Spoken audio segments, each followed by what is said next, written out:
Good morning, Bulldog readers. We have another episode of our First Chapter Friday. Today we are reading One Crazy Summer by Rita Williams-Garcia. This book won the Scott Odell Award for Historical Fiction. It won the Coretta Scott King Award. It was a Newbery Honor Book and a National Book Award finalist. Rita Williams-Garcia is a very famous author, so I hope you enjoy our first chapter. Cassius Clay Clouds. Good thing the plane had seat belts and we'd been strapped in tight before takeoff. Without them, that last jolt would have been enough to throw Vonetta into orbit and Fern across the aisle. Still, I anchored myself and my sisters best as I could to brace us for whatever came next. Those clouds weren't through with us yet and dealt another Cassius Clay left and a right jab to the body of our Boeing 727. Vonetta shrieked, then stuck her thumb in her mouth. Fern bit down on Miss Patty Cake's pink plastic arm. I kept my whimper to myself. It was bad enough my inside squeezed in and stretched out like a monkey grinder's accordion. No need to let anyone know how frightened I was.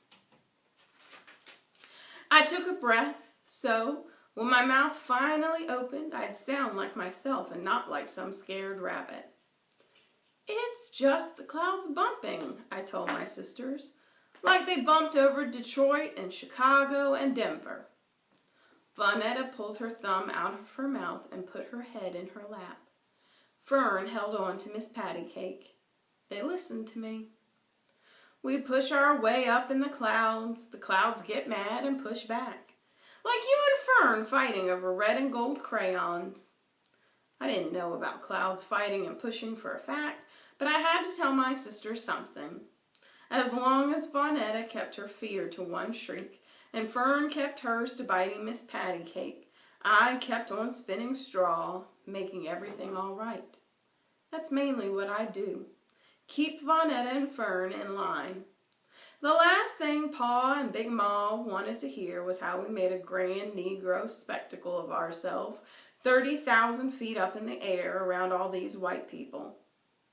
You know how Papa is, I told them. No way he'd put us on a plane if it were dangerous. They halfway believed me. Just as I had that soft plastic arm out of Fern's mouth, those Cassius Clay fighting clouds threw our 727 another jab. Big Ma, that's Pa's mother, still says Cassius Clay. Pa says Muhammad Ali or just Ali. I slide back and forth from Cassius Clay to Muhammad Ali, whatever picture comes to mind. With Cassius Clay, you hear the clash of fists, like the plane getting jabbed and punched. With Muhammad Ali, you see a mighty mountain greater than Everest, and can't no one knock down a mountain. All the way to the airport, Pa had tried to act like he was dropping off 3 sacks of wash at the laundromat. I'd seen through Pa. He's no Vonetta putting on perfect performances. He has only 1 or 2 faces. Nothing hidden, nothing exaggerated. Even though it had been his idea that we fly out to Oakland to see Cecil, Pa never once said how exciting our trip would be. He just said that seeing Cecile was something whose time had come, that it had to be done. Just because he decided it was time for us to see her didn't mean he wanted us to go.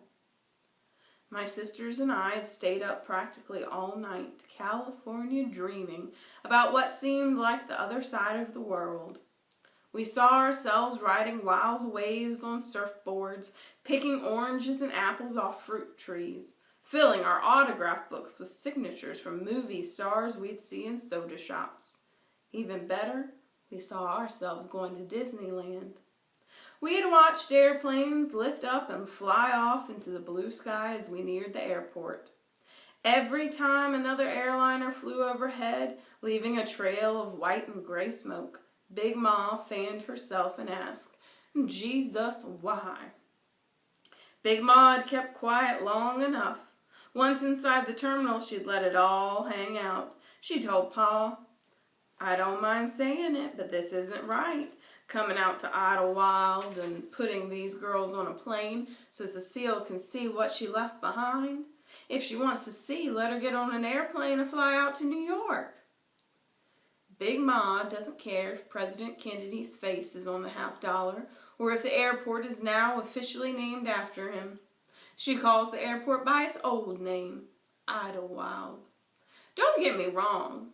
Big Ma was as mad and sad as anyone when they killed the president. It's change she has no pity on. However things are stamped in Big Ma's mind is how they will be, now and forever. Idlewild will never be JFK. Cassius Clay will never be Muhammad Ali. Cecile will never be anything other than Cecile. I can't say I blame Big Ma for feeling the way she did. I certainly didn't forgive Cecile. When Cecile left, Fern wasn't on the bottle. Vonetta could walk but wanted to be picked up. I was 4 going on 5. Pa wasn't sick, but he wasn't doing well either. That was when Big Ma came up from Alabama to see about us. Even though Big Ma read her scripture daily, she hadn't considered forgiveness where Cecile was concerned. Cecile wasn't what the Bible meant when it spoke of love and forgiveness. Only judgment. And believe me, Big Ma had plenty of judgment for Cecile. So even if Cecile showed up on Pa's welcome mat, Big Ma wouldn't swing the front door open. That was why Pa had put us on a plane to Oakland. Either Cecile wouldn't come back to Brooklyn, or she wasn't welcome. Honestly, I don't think Pa could choose between Big Ma and Cecile even after Cecile left him. And us. Even after Cecile proved Big Ma right. How can you send them to Oakland? Oakland's nothing but a boiling pot of trouble cooking, all them riots.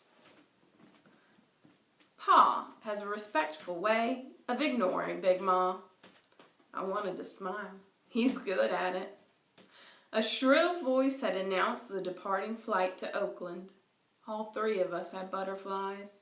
Our first airplane ride, way up above Brooklyn, above New York, above the world.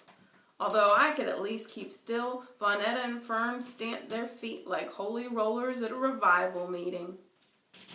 Big Ma had grabbed them by the first scruff of fabric she could get a hold of, bent down and told them to act right.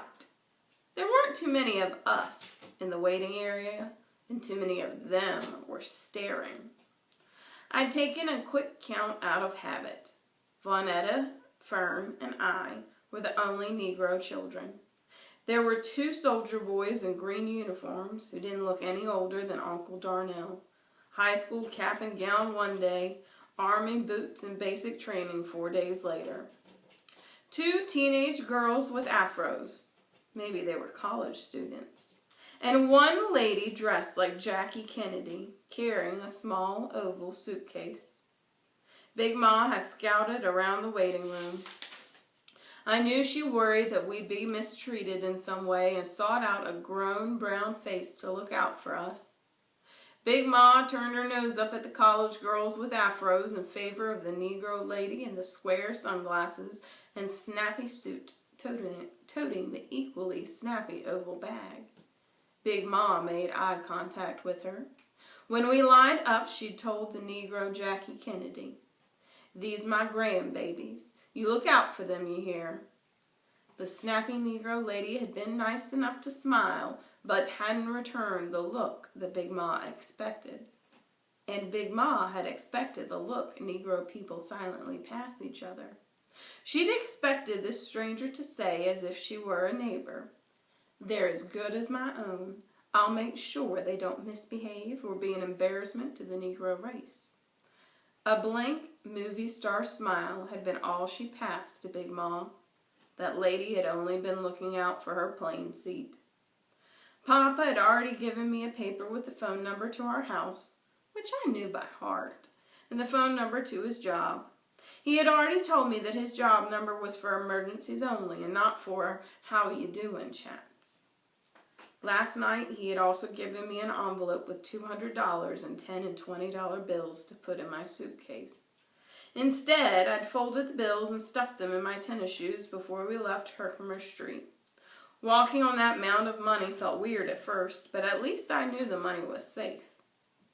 Papa had kissed Vonetta and Fern and told me to look after my sisters.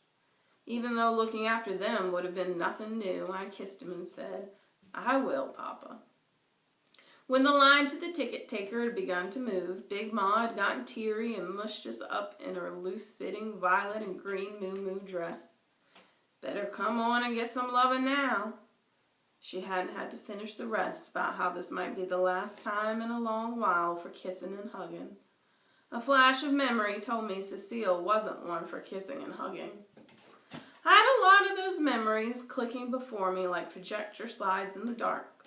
Lots of pictures, smells, and sounds flashing in and out. Mostly about Cecile, all going way, way back. And what I didn't remember clearly, Uncle Darnell always filled in. At least Uncle Darnell remembers Cecile kindly. That is the end of chapter 1. Remember, this book is called One Crazy Summer by Rita Williams-Garcia. I hope that you can find a copy and read it yourself. Have a great day.